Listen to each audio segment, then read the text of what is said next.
The ocean stretched far and wide, its surface calm but hiding secrets below.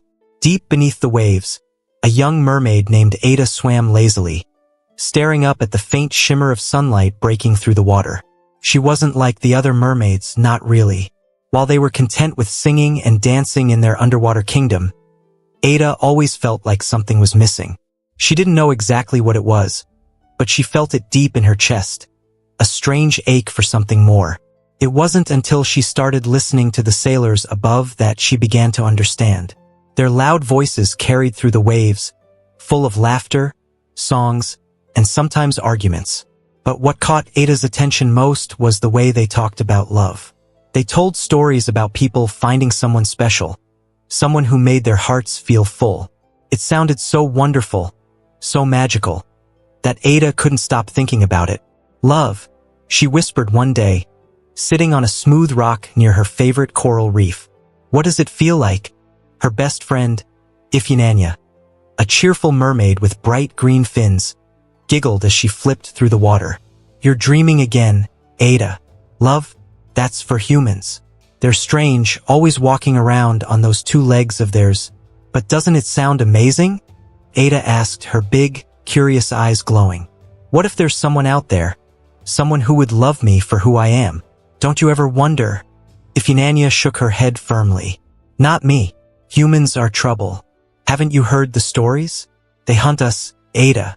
They're selfish and greedy. You're better off staying right here where it's safe. But Ada wasn't convinced. The stories might have been true, but the sailors didn't seem so bad. She had watched them for years, laughing and working together, sharing stories and meals. Surely not all humans were cruel. One evening, as the waves rolled gently and the sky above turned shades of pink and orange, Ada made a decision. She couldn't ignore the longing in her heart anymore.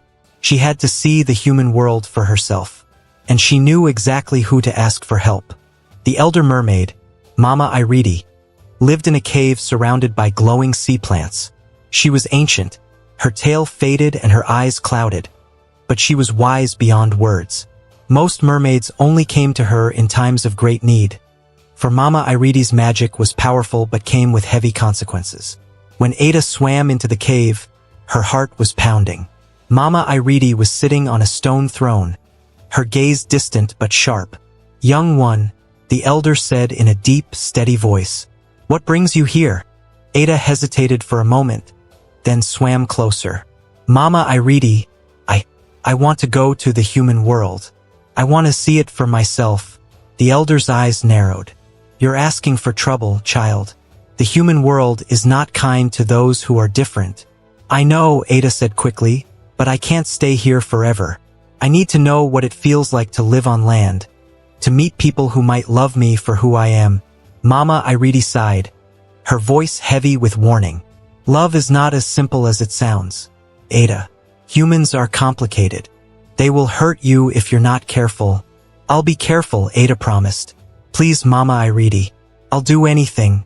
The elder studied her for a long time before speaking again. There is a way, but it will not be easy. I can give you the ability to live among them. Your tail will transform, but you will not walk. Instead, you will need to use a human device called a wheelchair. A wheelchair? Ada asked, frowning. It is a chair with wheels that humans use to move if their legs are weak or broken, Mama Iridi explained. You will be seen as different, and humans do not always treat those who are different with kindness. But if you are brave, you may find what you are looking for. Ada nodded firmly. I'll do it.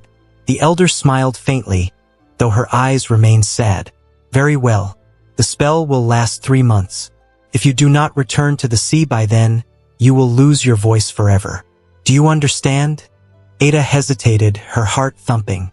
Her voice was one of her most precious gifts, but her desire to explore the human world burned brighter. I understand. Mama Iridi began chanting in a low, melodic voice, and a swirling light surrounded Ada. She felt her tail begin to change, her fins shrinking and reshaping until they were thin, weak legs. When the light faded, Ada looked down at herself in amazement. Go now, Mama Iridi said. You will find a wheelchair waiting for you on the shore. Use it wisely. And remember, you are not like them. Be cautious. Ada nodded, her chest tight with a mix of excitement and fear. Thank you, Mama Iridi. I won't forget.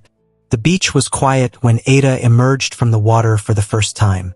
She crawled awkwardly onto the sand, her legs trembling and useless. Nearby, she spotted the wheelchair Mama Iridi had mentioned. It was strange-looking, with large wheels and a padded seat, but she managed to climb into it after a few tries. Ada looked out at the endless horizon. She was finally here in the human world. The thought filled her with both wonder and nervousness. What would it be like? Would humans accept her? Would she find the love she dreamed of? She didn't have all the answers, but she was ready to find out. With her hands gripping the wheels of the chair, Ada rolled forward, leaving the ocean behind her. Ada sat in the wheelchair, rolling herself carefully along the uneven path that led from the beach to the small town she had seen from the water. Her heart raced with a mix of fear and excitement. Everything around her felt strange. The air smelled different, with a mix of salt and earth. The ground was solid beneath her wheels, unlike the endless flow of the ocean. She was no longer surrounded by fish and coral, but by strange towering trees and the distant hum of human voices. Ahead, the buildings of her new school rose in the distance. It was a large, intimidating place with high walls and gates. Children and teenagers were walking in, chatting and laughing. Some were pulling suitcases, others carried bags slung over their shoulders. Ada's hands tightened on the wheelchair's wheels. She hadn't thought this far ahead. What if they stared? What if they laughed at her? She took a deep breath and reminded herself why she was here. She wanted to learn about humans. She wanted to find someone who would care for her as she was. Fins or no fins. You can do this, she whispered to herself, rolling forward slowly but steadily. The schoolyard buzzed with energy as students greeted friends and shared stories about their holidays. Nobody seemed to notice Ada at first, which gave her a small sense of relief. But as she moved further into the crowd, heads began to turn. Who's that? A girl whispered loudly to her friend. I don't know, the friend replied, her eyes glued to Ada. She's in a wheelchair? Ada kept her face calm, though her heart pounded. She knew humans would see her as different, but it was still hard to feel their eyes on her. She focused on getting to the large building in front of her, where a teacher in a bright yellow blouse stood holding a clipboard. Good morning, the teacher said kindly as Ada approached. You must be the new scholarship student. Ada, right? Yes, Ada replied, her voice steady. She tried to smile, but the teacher's gaze lingered a little too long on her wheelchair. Ada quickly looked away. Well, welcome. I'm Mrs. Ajayi, and I'll help you get settled. Let me show you to your dormitory. Mrs. Ajayi began walking briskly, and Ada struggled to keep up, rolling her wheelchair over the bumpy stone path. Along the way, they passed more students, many of whom paused their conversations to stare at her. Some whispered, others just looked surprised. One boy, tall and broad-shouldered, stood in the middle of a group of laughing students. When Ada rolled by, he smirked. Looks like we've got someone special this year, he said loudly, making sure everyone around him could hear. The group erupted into laughter, and Ada's cheeks burned. She kept her eyes on the ground, pretending not to hear, but her heart sank. Was this how humans treated people who were different? That's Tunji, Mrs. Ajayi said quietly, glancing back at the group. Don't mind him. He can be a bit difficult. Difficult? That didn't seem like the right word. Mean maybe. Cruel definitely. Ada's dormitory was small but neat, with 2 bunk beds, a desk, and a small wardrobe. 2 girls were already there when she arrived, chatting and laughing as they unpacked their things. They stopped talking the moment Ada rolled in. Oh, one of the girls said, her eyes widening. She was tall and slim, with her hair tied in neat braids. You're in a wheelchair? Yes, Ada said simply, wheeling herself toward the empty corner of the room. The other girl, shorter and round-faced, nudged her friend. I told you she was the scholarship student. My cousin said she's from a poor village.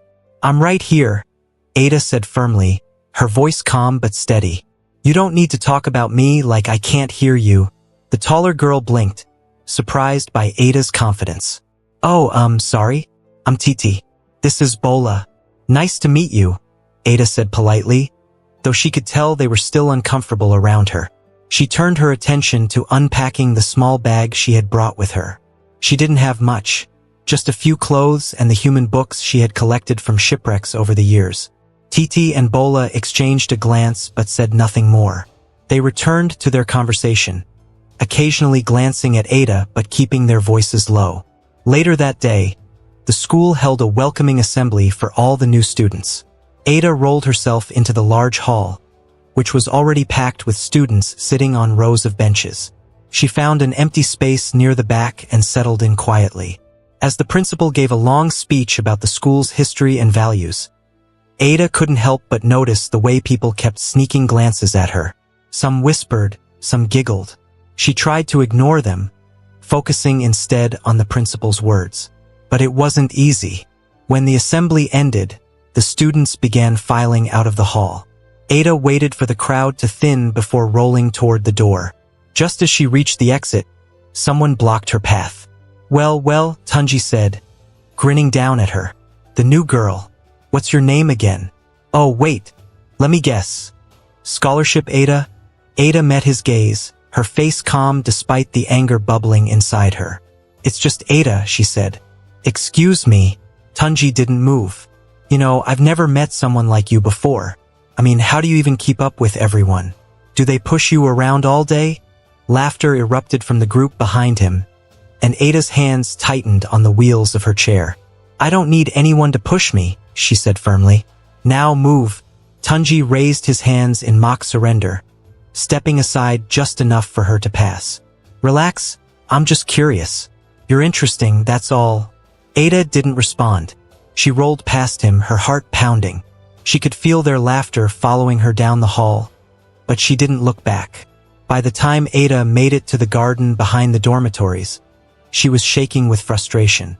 The garden was quiet and peaceful, filled with colorful flowers and tall, swaying trees. It reminded her a little of the coral reefs back home. She found a shady spot near a small fountain and took a deep breath, letting the sound of trickling water calm her nerves. They're just humans, she told herself softly. They don't know who you really are. But that didn't make their words hurt any less. Was this what Mama Iridi had meant when she warned her about humans? They were quick to judge, quick to mock. Ada had hoped to find kindness here, but all she had found so far was cruelty. Are you okay? The voice startled her, and she turned to see a boy standing a few feet away.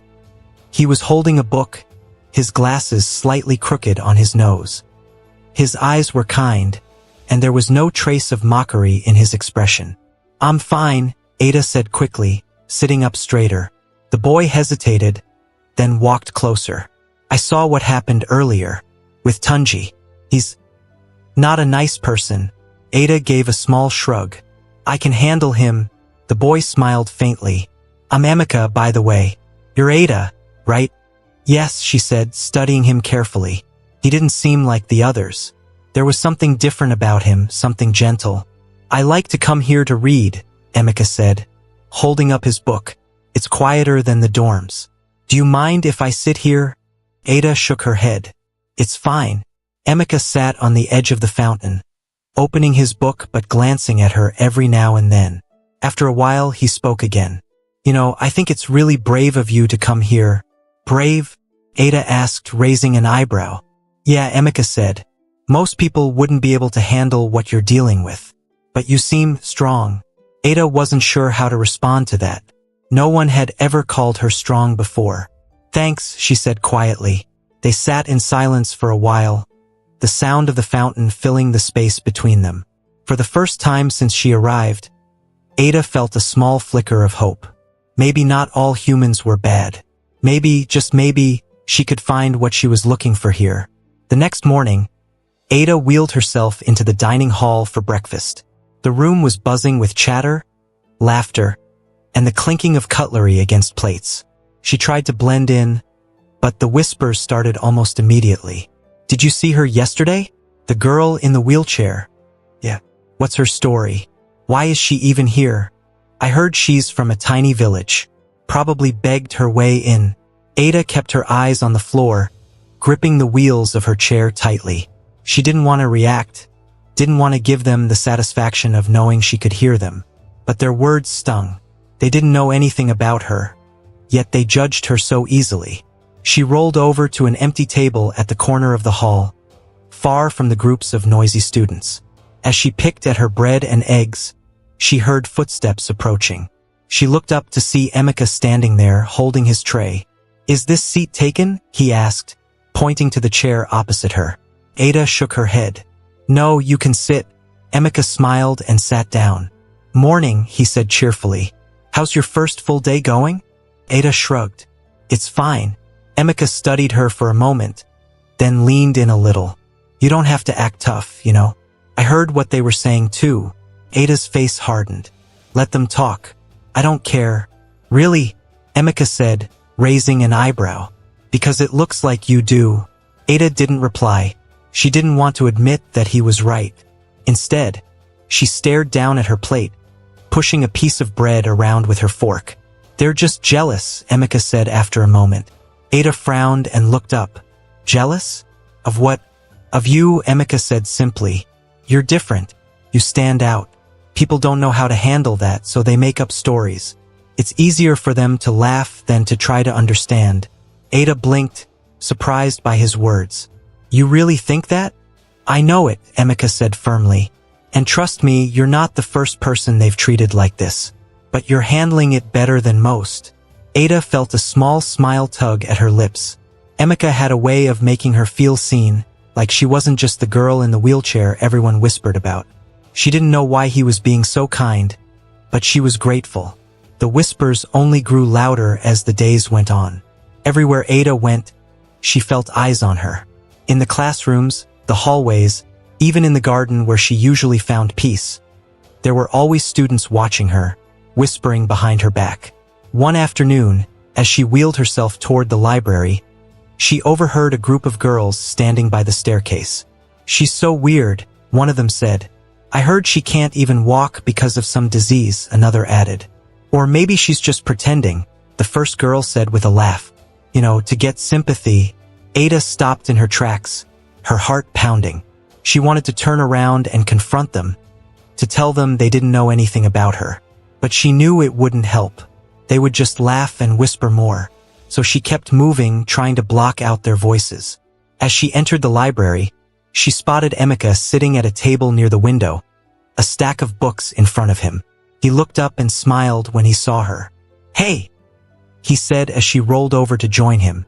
"You okay? You look upset." Ada hesitated, then shook her head.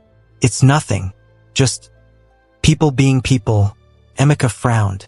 "What happened?" "More rumors," Ada said, her voice bitter. "They think I'm faking it now. Like I would choose this." Emeka's expression darkened. "That's ridiculous. Why would anyone think that?" "Because they don't want to believe that someone like me belongs here," Ada said quietly. "I'm different, and they can't handle it." Emeka leaned back in his chair, shaking his head. "They're idiots. Don't let them get to you." "It's not that easy," Ada said. "You don't know what it's like to be stared at all the time, to have people talk about you like you're not even human." Emeka's face softened. "You're right. I don't know what that's like, but I do know that you're stronger than they are. You're here for a reason, Ada. Don't let them take that away from you." Ada looked at him, her chest tightening. She wanted to believe him, wanted to believe that she was strong enough to handle this. But the whispers, the stares, the laughter, it was all starting to wear her down.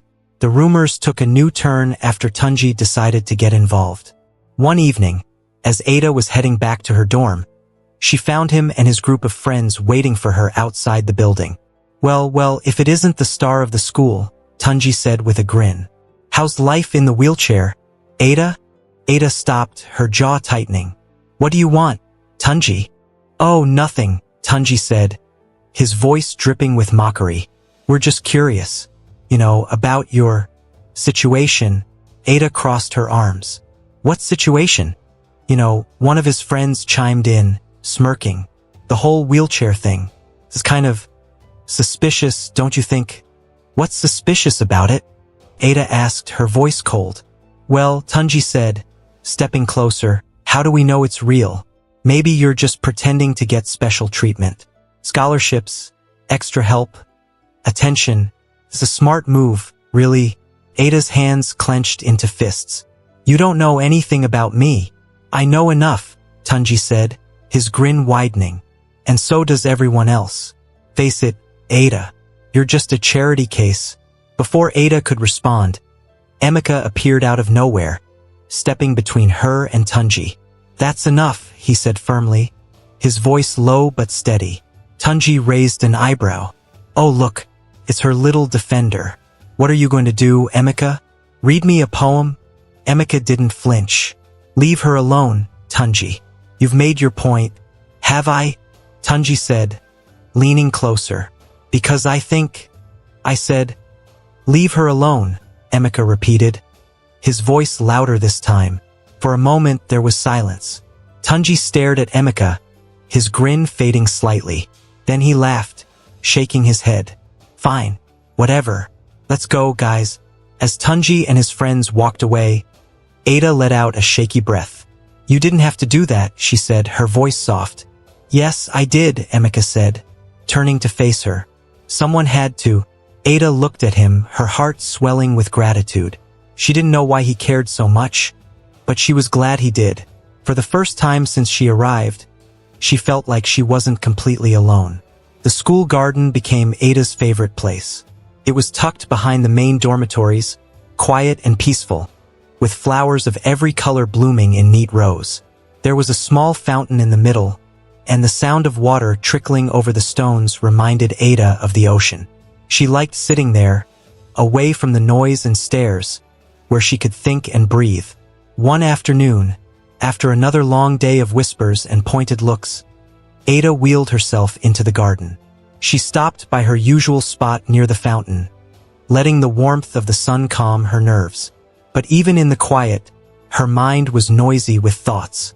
Why do they hate me? She murmured to herself. I haven't done anything to them.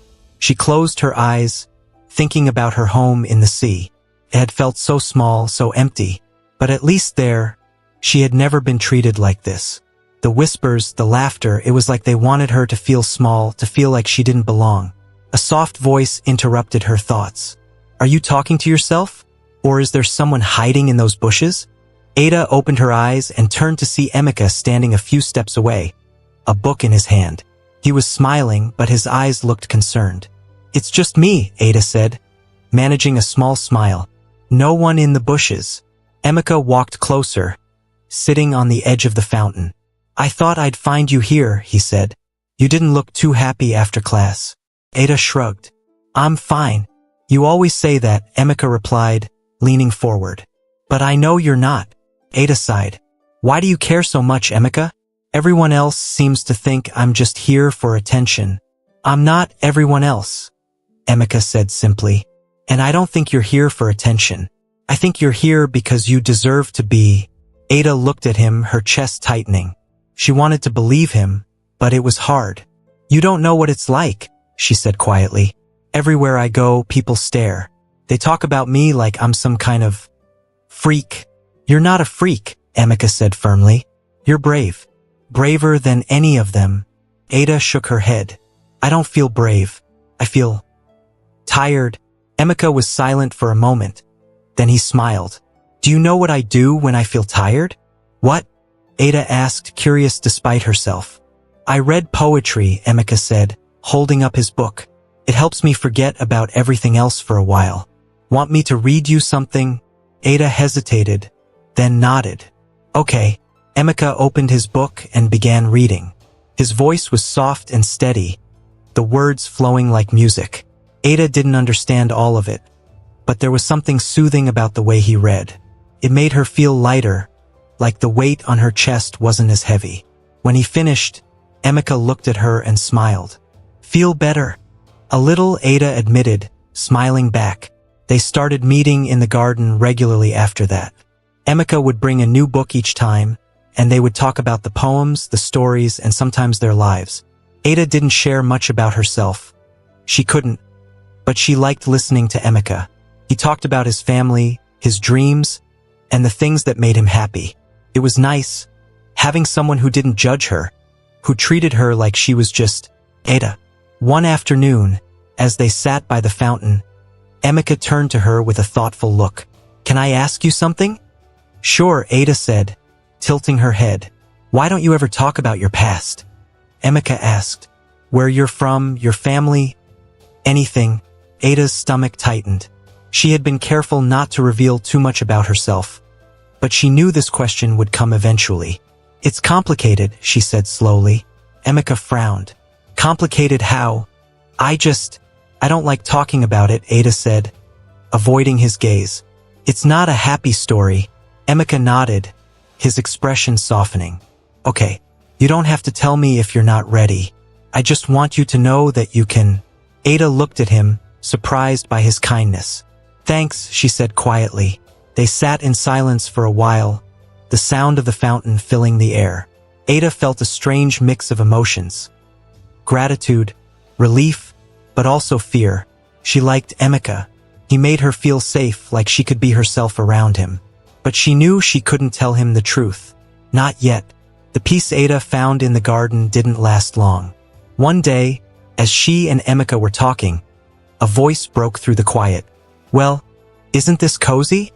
Ada and Emeka turned to see Tunji standing at the edge of the garden, his arms crossed and a smirk on his face. Behind him were two of his friends, both looking just as smug. "What do you want, Tunji?" Emeka asked, his voice calm but firm. "Nothing much," Tunji said, strolling closer. "Just wondering what you two lovebirds are up to." Ada's face burned, but she kept her expression neutral. "We're talking. Not that it's any of your business." Tunji raised an eyebrow. "Talking? Is that what they're calling it now? I didn't know you were into charity cases." Emeka, "Leave her alone," Emeka said, standing up. Tunji laughed. "Relax, I'm just joking. No need to get all defensive." "It's not funny," Emeka said, his voice steady. "You think you're so clever, but all you're doing is proving how small-minded you are." Tunji's smirk faded slightly, replaced by a hint of annoyance. "Watch it, Emeka. You don't want to make this personal." "It already is," Emeka said. "Now, if you're done, you can leave." For a moment it looked like Tunji might argue, but then he shrugged and turned away. "Fine. Enjoy your little garden date. Let's go, guys." As Tunji and his friends walked off, Ada let out a breath she didn't realize she'd been holding. "You didn't have to do that," she said, looking up at Emeka. "Yes, I did," Emeka replied, sitting back down.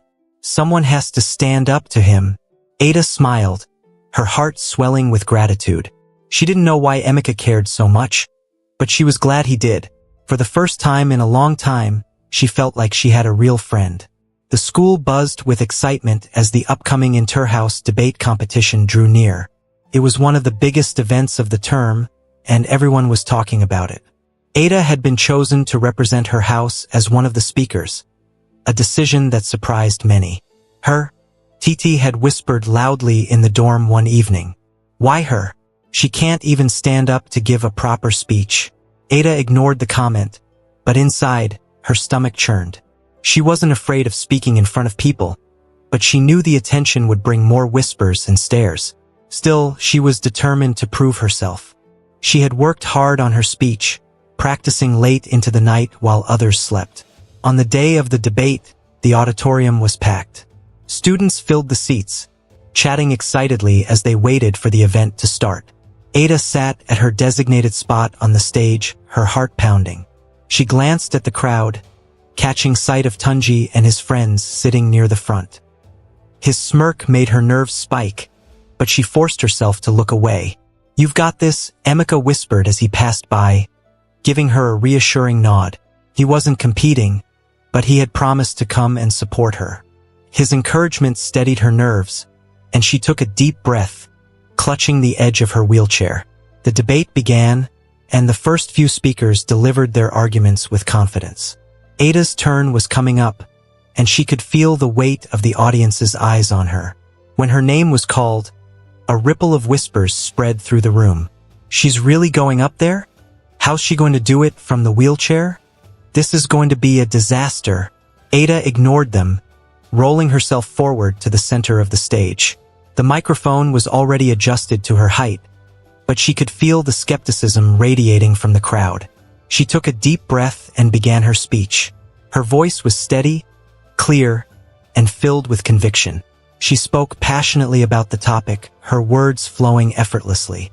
Slowly, the whispers died down, replaced by attentive silence. Even the teachers on the judging panel nodded approvingly. Ada felt a spark of hope. Maybe, just maybe, she was winning them over. But as she reached the climax of her argument, something unexpected happened. A loud, shrill beep echoed through the auditorium, followed by a series of jarring sounds. The microphone screeched, and the audience gasped. Ada froze, her words caught in her throat. "What's happening?" someone shouted. The microphone cut off completely, and a voice rang out from the speakers. It was Tunji, laughing loudly. "Sorry, folks, just a little technical difficulty. Guess the system couldn't handle all that." Inspiration, laughter erupted from the audience, and Ada's cheeks burned. She turned to see Tunji sitting smugly in the front row, his phone in his hand. He had hacked into the sound system. Ada gripped the armrests of her wheelchair, her heart racing. She wanted to say something, to fight back, but the humiliation was overwhelming. The audience continued to laugh, and the judges exchanged uncomfortable glances. "Enough," Emika's voice rang out, cutting through the noise. He stood up from his seat, glaring at Tunji. "That's enough, Tunji." Tunji leaned back, pretending to look innocent. "What? I didn't do anything." "Everyone knows it was you," Emika said, his voice firm. "You think this is funny? Ruining someone's moment just because you're jealous?" "Jealous?" Tunji scoffed, his smirk faltering slightly. "Of what?" "Of someone who has more courage in her little finger than you'll ever have," Emika shot back. Ada didn't need to stand up to be heard, and you couldn't stand it, could you? The room fell silent. All eyes were on Emika, who stared Tunji down without flinching. Tunji's smirk disappeared completely, replaced by a scowl. "Whatever," Tunji muttered, sinking into his seat. Emika turned to Ada, his eyes softening. "Go on," he said. "You've got this." Ada hesitated, her throat tight with emotion. But as she looked at Emika and saw the belief in his eyes, something inside her steadied. She rolled back to the microphone, which had been reconnected, and finished her speech. Her voice was quieter this time, but her words were just as powerful. When she was done, the audience erupted into applause. Not everyone clapped, but it was enough to make Ada's chest swell with pride. She had done it despite everything. After the debate, Ada stayed behind in the auditorium, needing a moment to collect herself. She was still shaking, her hands gripping the edges of her wheelchair tightly. "You were amazing." She looked up to see Emika standing in front of her, his usual book tucked under his arm. His face was filled with admiration. "Thanks," Ada said, her voice barely above a whisper. "I mean it," Emika said, sitting down beside her. "You didn't let him win. You kept going, and that's what matters." Ada nodded slowly. "It was hard. I thought about giving up." "But you didn't," Emika said. "And that's why he'll never beat you." Ada felt a tear slip down her cheek, but she quickly wiped it away. "Why are you always so nice to me?" she asked. "You don't even know me." Emika smiled. "I don't need to know everything about you to see how special you are. You're strong, Ada. Stronger than you realize." His words hit her like a wave, filling her with a warmth she hadn't felt in a long time. For the first time since she arrived at the school, she believed she might actually belong. And it was all because of Emika. "Thank you," she said softly, meeting his gaze. "Always," Emika replied, his smile never wavering. But not everyone shared Emika's kindness. Tunji wasn't done with Ada yet. Later that evening, as Ada made her way back to the dormitory, she heard footsteps behind her. She turned to see Tunji and his friends, their faces set in matching scowls. "You think you're so smart, don't you?" Tunji said, stepping closer.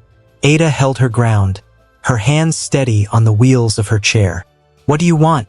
Tunji, I want you to know your place, Tunji said, his voice low and dangerous. You don't belong here. You're just a charity case, a pity project. Ada's heart raced, but she refused to show fear. If I don't belong here, then prove it, she said. Beat me in something fair. Not with your cheap tricks.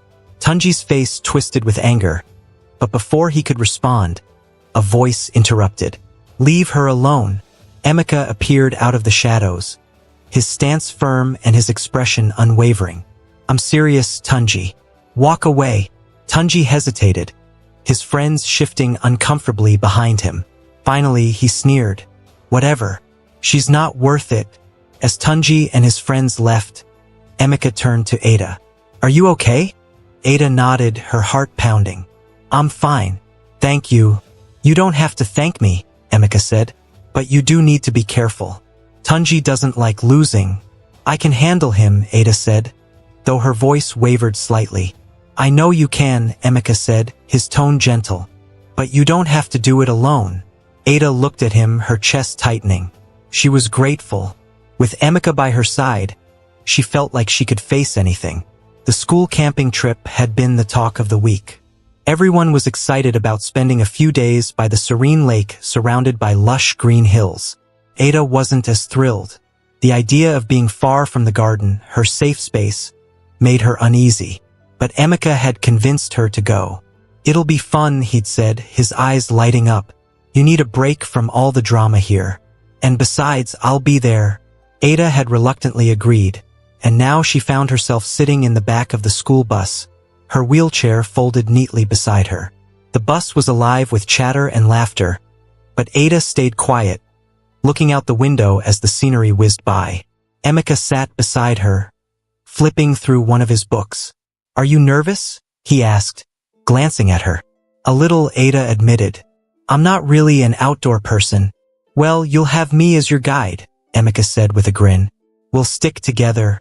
Ada smiled faintly, grateful for his presence. But deep down, a knot of anxiety tightened in her stomach. The campsite was beautiful, with rows of tents set up near the sparkling lake. The teachers gave a short briefing, explaining the rules and activities planned for the trip. Ada was assigned a tent with 2 other girls, but they barely spoke to her, exchanging awkward smiles before going off to join their friends. Ada wheeled herself to the edge of the lake, where Emeka was skipping stones across the water. She watched him for a moment, the peaceful setting easing her nerves. Hey, Emeka said, spotting her. Come try this. Ada raised an eyebrow. Skipping stones? It's easy, Emeka said, handing her a smooth, flat rock. Just flick your wrist like this. Ada took the rock and threw it, but it sank immediately with a loud plop. Emeka laughed, and Ada couldn't help but laugh too. Okay, maybe not so easy, she said. You'll get the hang of it, Emeka said, skipping another stone effortlessly. It's all about practice. They spent the afternoon by the lake, talking and laughing. For the first time in weeks, Ada felt a sense of normalcy. But as the sun dipped lower in the sky, casting golden light across the water, her unease returned. That night, after dinner around the campfire, Ada wheeled herself back to her tent, exhaustion settling in. But before she could get inside, a shadow loomed over her. Well, look who's here, Tunji's voice drawled. Ada's heart sank. She turned to see him standing there with his usual group of followers. Their faces were lit with the same smug expressions that always made her stomach churn. What do you want, Tunji?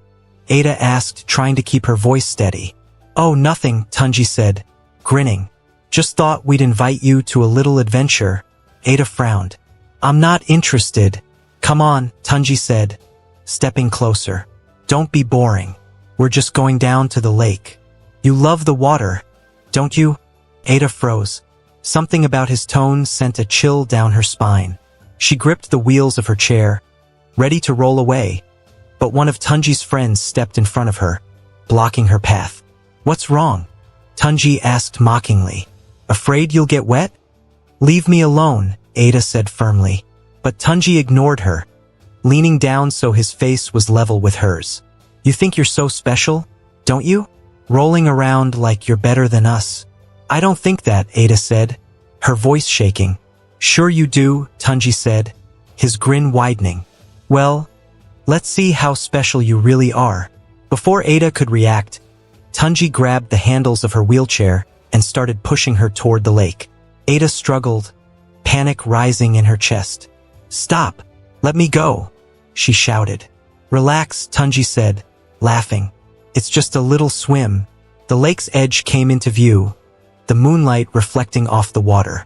Ada's heart pounded as she realized what Tunji was planning. Please, don't do this, she pleaded, her voice cracking. Too late, Tunji said, his laughter echoing in the still night. He pushed her chair to the very edge of the water and stopped. Ready for a splash? Tunji, stop, Emika's voice rang out, cutting through the tension like a blade. Everyone turned to see Emika running toward them, his face twisted in anger. He shoved Tunji aside, stepping between him and Ada. What's wrong with you? Emika shouted. Are you out of your mind? We were just having fun, Tunji said, his grin faltering. This isn't fun, Emika snapped. This is bullying. You think this makes you look cool? It doesn't. It makes you look pathetic. Tunji's face darkened. Stay out of this, Emika. It doesn't concern you. It concerns me when you mess with my friends, Emika said, his voice firm. Now back off. For a moment, it looked like Tunji might argue, but then he sneered and stepped back. Whatever. Let's go, guys. As Tunji and his friends walked away, Emika turned to Ada. Are you okay? Ada nodded shakily, but tears welled up in her eyes. Thank you, she whispered. You don't have to thank me, Emika said softly. Let's get you back to your tent. But as Emika wheeled Ada away from the lake, she felt a strange pull in her chest. She glanced back at the water, its surface rippling under the moonlight. It called to her, a deep, familiar longing she couldn't ignore. Wait, she said suddenly. Stop. What is it? Emika asked, concerned. I need a moment, Ada said, her voice trembling. Can you leave me here? Just for a little while? Emika hesitated, then nodded. Okay, but call me if you need anything. As Emika walked away, Ada turned back to the lake. She rolled herself to the edge, staring at her reflection in the water. Her secret felt heavier than ever, pressing down on her chest like a weight. I can't keep hiding, she whispered. Taking a deep breath, Ada leaned forward and let herself slide into the water. The moment her body touched the cool surface, a familiar sensation washed over her. Her legs shimmered and transformed back into her tail, the silver scales gleaming under the moonlight. For a moment, she felt free, gliding through the water like she belonged. But then she heard a sharp gasp behind her. Ada! She turned to see Emika standing at the edge of the lake, his eyes wide with shock. Her heart dropped. He had seen everything. The moment Emika's voice echoed through the night, Ada's heart froze. She turned in the water, her tail shimmering under the moonlight, and locked eyes with him. His face was a mix of confusion, fear, and disbelief. Emika, she said softly, her voice trembling. What? He stammered, his hand gripping the trunk of a tree for support. What are you? Ada's chest tightened. She wanted to dive back into the depths, to hide where no one could see her. But something about Emika's voice stopped her. He sounded scared, but not angry, not disgusted. I can explain, she said, her voice barely above a whisper. Emika took a cautious step closer to the edge of the lake, his eyes never leaving her tail. You're not human? I am, Ada said quickly. At least part of me is. I'm different. Different? Emika repeated, his voice shaky. You have a tail, Ada. He hesitated, struggling to find the words. A mermaid, Ada finished for him. Yes, I am. Emika stared at her, his breathing uneven. Ada felt a sharp pang of fear. She had been careful, so careful to keep her secret. But now it was out. Emika knew, and she had no idea what he would do with that knowledge. Why didn't you tell me? Emika finally asked, his voice quiet. Ada looked down at the water, her reflection rippling under her gaze. I was scared, she admitted. I didn't know how you'd react. I thought you'd hate me. Hate you? Emeka said, his voice rising slightly. Ada, you've been lying to me this whole time. I thought we were friends. I thought you trusted me. I do trust you, Ada said desperately. But how could I tell you something like this? Look at me, Emeka. I'm not like you. I don't belong here. Emeka ran a hand through his hair, his expression torn. I don't understand. How is this even possible? Why are you here? Why pretend to be? He gestured to the wheelchair, his voice faltering. Because I wanted to be part of this world, Ada said, her voice breaking. I wanted to know what it's like to live on land, to have friends, to maybe find someone who would love me for who I am. But I couldn't walk. This wheelchair was the only way I could blend in. Emeka was silent for a long moment, his gaze fixed on her tail. So everything you told me, it was all a lie? No, Ada said quickly, her voice filled with emotion. Not everything. The way I feel about you, Emeka, that's real. I swear it is. Emeka's eyes softened slightly, but the confusion and hurt were still there. I don't know what to think. Ada, this is a lot. I know, Ada said, her voice trembling. I know it's a lot, and I'm so sorry, but I didn't want you to find out like this. Why did you come to the lake? Emeka asked, his voice quiet again. Why now? I couldn't hide anymore, Ada admitted. When Tunji pushed me to the edge, I felt like I couldn't keep pretending. This lake, the water, it's where I feel like myself. Emeka nodded slowly, taking a deep breath. And now you know everything, Ada said, her voice breaking. And if you want to walk away, I'll understand. I wouldn't blame you. Emeka sat down at the edge of the lake, his feet just inches from the water. He stared at the ripples, his face unreadable. Ada watched him, her heart pounding. She wanted to say something, to explain more, but the words wouldn't come. Finally, Emeka looked up at her. I'm not walking away. Ada blinked, surprised. You're not? No, Emeka said firmly. I don't know what this means, or how any of this is going to work, but I'm not leaving you. Tears filled Ada's eyes. Why? After everything, why would you stay? Because you're still Ada, Emeka said, his voice steady. You're still the girl who listens to my poetry, who stands up to Tunji, who makes me laugh even when I'm having a bad day. You're still my friend. Ada's chest tightened, and for the first time in a long while, she felt hope. Thank you, she whispered, her voice thick with emotion. Emeka smiled faintly. But we need to figure out what happens next. The next morning, Ada and Emeka sat by the lake, talking quietly while the rest of the students were still asleep. Ada explained everything. How she had come from the sea, how Mama Iridi had given her legs and the wheelchair, and how the spell would end in 3 months. 3 months, Emeka repeated, frowning. What happens after that? If I don't go back to the sea, I'll lose my voice forever, Ada said. And if I do go back, I can't come back here. Not like this. Emeka's jaw tightened. There has to be another way. Maybe we can talk to this Mama Iridi. She could give you more time or find a way to, I don't know, make you human permanently. It's not that simple, Ada said, shaking her head. Magic always comes with a price. If I ask for legs, I might have to give up something else. Then we'll figure it out, Emeka said firmly. Together, Ada looked at him, her heart swelling. She didn't know what the future held, but for the first time, she felt like she wasn't facing it alone. Emeka was here, and he wasn't giving up on her.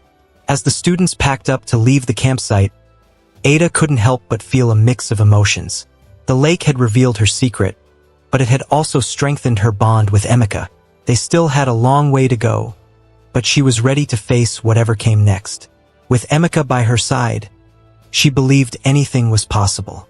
The bus ride back from the lake was quiet. Ada sat by the window, staring out at the passing trees, her thoughts tangled. Emeka sat next to her, his book unopened in his lap. He kept glancing at her, as if trying to find the right words to say. You're too quiet, Emeka said finally, breaking the silence. Ada turned to him, her lips pressing into a thin line. I'm thinking, about what? Emeka asked, tilting his head. About what happens next, Ada said softly. About everything, Emeka frowned, leaning closer. We'll figure it out, Ada. I told you, I'm not going anywhere. Ada gave him a small, sad smile. You say that now, but you don't understand what you're signing up for. Then help me understand, Emeka said, his voice firm. Don't push me away, Ada. Let me help. Ada sighed, her fingers fidgeting with the edge of her skirt. What if helping me means giving up everything? What if it means leaving this world behind? Emeka's expression didn't waver. If it means being with you, then I'll do it. The sincerity in his voice made Ada's chest ache. She wanted to believe him, but the weight of her secret felt heavier than ever. Back at school, things returned to normal, or as normal as they could be. Ada and Emeka kept their conversations private, careful not to let anyone overhear. Tunji had backed off, but his glares from across the hallways told Ada that he hadn't forgotten the lake incident. One afternoon, as they sat in the garden, Emeka brought up the subject again. Have you thought about what you're going to do? Ada nodded, staring at the fountain. I have. There's only one way forward. What is it? Emeka asked, his voice filled with concern. I have to talk to Mama Iridi, Ada said. She's the only one who can help me. Then let's go, Emeka said immediately. Ada looked at him, surprised. You can't come. It's dangerous. Dangerous or not, I'm coming with you, Emeka said firmly. I'm not letting you face this alone. Ada hesitated, but the determination in Emeka's eyes was unwavering. Okay, she said finally, but you have to promise to follow my lead. I promise, Emeka said, giving her a reassuring smile. That evening, under the cover of darkness, Ada led Emeka to the shore. The moonlight danced on the waves, and the sound of the water calmed Ada's nerves. She turned to Emeka, who stood beside her, his expression a mix of curiosity and awe. This is where I'm from, Ada said softly, gesturing to the sea. This is home. Emeka looked out at the water, his face thoughtful. It's beautiful. Ada nodded, her heart pounding. Stay here. I'll call for her. Emeka started to protest, but Ada held up a hand. Please, trust me. Reluctantly, Emeka nodded, stepping back. Ada took a deep breath and waded into the water, her legs transforming back into her tail. The sensation was both familiar and strange after weeks of hiding. She swam a little farther out, then called into the waves. Mama Iridi, please, I need your help. For a moment, there was nothing but the sound of the water. Then, the waves began to ripple unnaturally, and a glowing figure emerged from the depths. Mama Iridi's silver hair flowed around her like seaweed, and her piercing eyes locked onto Ada. You've returned, Mama Iridi said, her voice both soothing and stern. Why have you called me? Ada glanced back at Emeka, who stood frozen on the shore, then turned back to the elder mermaid. I need more time. Mama Iridi frowned. More time? You were given 3 months. That was the bargain. I know, Ada said quickly, but things have changed. I found someone. He knows the truth and he wants to stay with me. Mama Iridi's gaze shifted to Emeka, who looked both awestruck and terrified. A human? Yes, Ada said, her voice firm. He's different. He doesn't see me as a monster. He wants to help. Mama Iridi's expression softened slightly, but her voice remained serious. Love is a powerful thing, child, but it comes with sacrifice. What are you willing to give? Ada hesitated, her mind racing. What do you mean? If you wish to remain on land, you must give up something of equal value, Mama Iridi said. Your voice, your tale, your memories of the sea. These are the prices you must consider. Ada's heart sank. She had always known there would be a cost, but hearing it aloud made it feel real. And if I choose to stay in the sea, then the human must join you, Mama Iridi said simply. He will leave his world behind and become one of us. Ada turned to Emeka, who had stepped closer to the water, listening intently. You don't have to do this, she said, her voice trembling. You can still walk away. Emeka shook his head. I'm not walking away, Ada.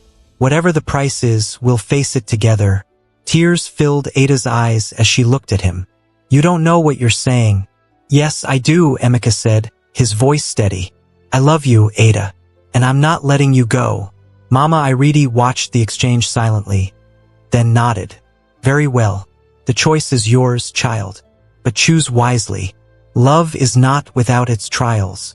Ada looked between Mama Iridi and Emeka, her heart torn. She knew there was no easy answer, but she also knew she couldn't live without Emeka. Taking a deep breath, she made her decision. I'll stay on land, Ada said, her voice firm. But I'll give up my voice. Emeka's eyes widened. Ada, no. You don't have to. It's the only way, Ada said, cutting him off. If I keep my tail, I can't be with you. And if you come to the sea, you'll lose everything. This is the only way we can be together. You don't have to do this, Emeka said, breaking the quiet. His voice was steady, but his eyes betrayed his worry. We'll find another way.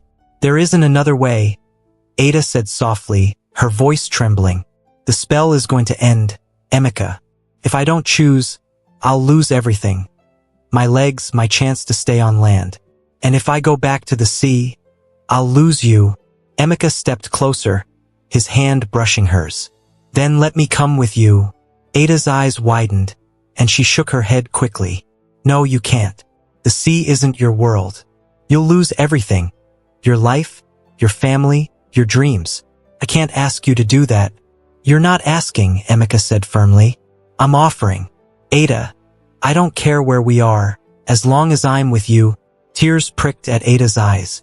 You say that now, but you don't know what it's like. The ocean is different. It's not safe. And even if you could come, it's not fair to you. Emeka took her hands in his gaze unwavering. What's not fair is asking you to give up everything for me. I won't let you sacrifice your voice. Ada, you love to sing. You love to talk. Taking that away would be like taking away a part of who you are. Ada's chest tightened. She knew he was right, but the decision still felt impossible. Then what do we do? Have you come to a decision? Mama Iridi asked, her voice carrying the weight of the sea. Ada glanced at Emeka before turning back to the elder mermaid. I can't give up my voice, she said firmly. But I can't go back to the sea either. There has to be another way. Mama Iridi tilted her head, her gaze thoughtful.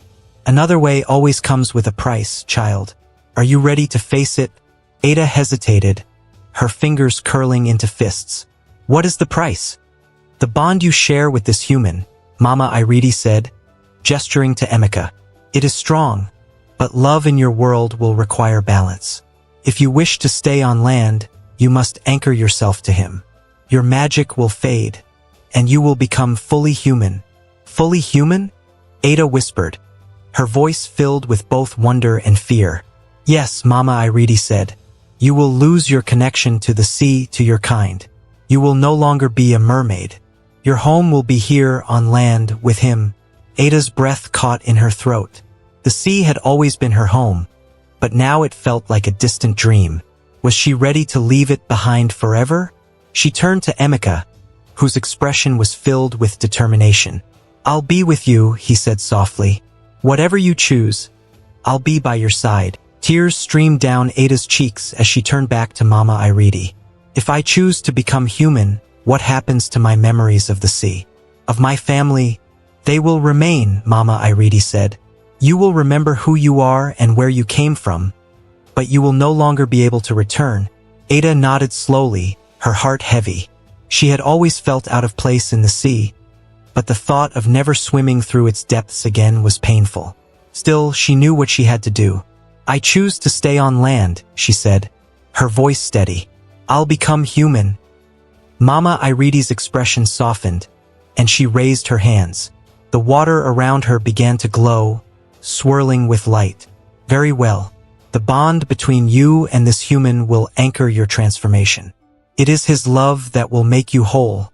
Emeka stepped closer to Ada, his hand reaching for hers. I'm here, he said softly. You're not alone.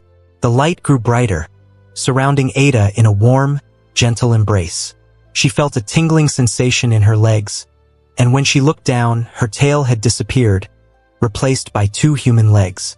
The transformation was painless, but it left her feeling lightheaded. When the light faded, Mama Iridi stepped back, her expression unreadable. "It is done. You are human now, Ada. The sea will always call to you, but you must not answer." Ada nodded, her throat tight with emotion. "Thank you," she said, her voice trembling. Mama Iridi gave her a small, knowing smile. "Be happy, child. And remember, love is a gift, but it must be nurtured." With that, the elder mermaid disappeared into the waves, leaving Ada and Emeka alone on the shore. Emeka knelt beside Ada, his hands gently supporting her as she adjusted to her new legs. "Can you stand?" he asked, his voice full of concern. "I think so," Ada said, her voice shaky.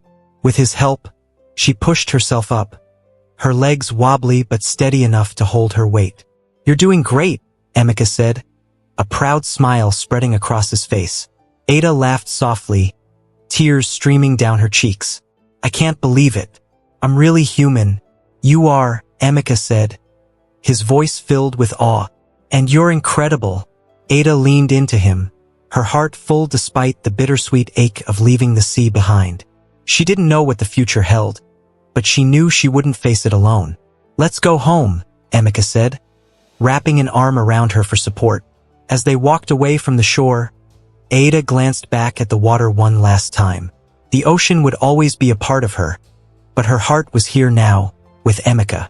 Together, they stepped into their new life, ready to face whatever came next. Thanks for watching. If you enjoyed this story, please leave a like and subscribe. Here is another interesting story to watch. Click to watch now.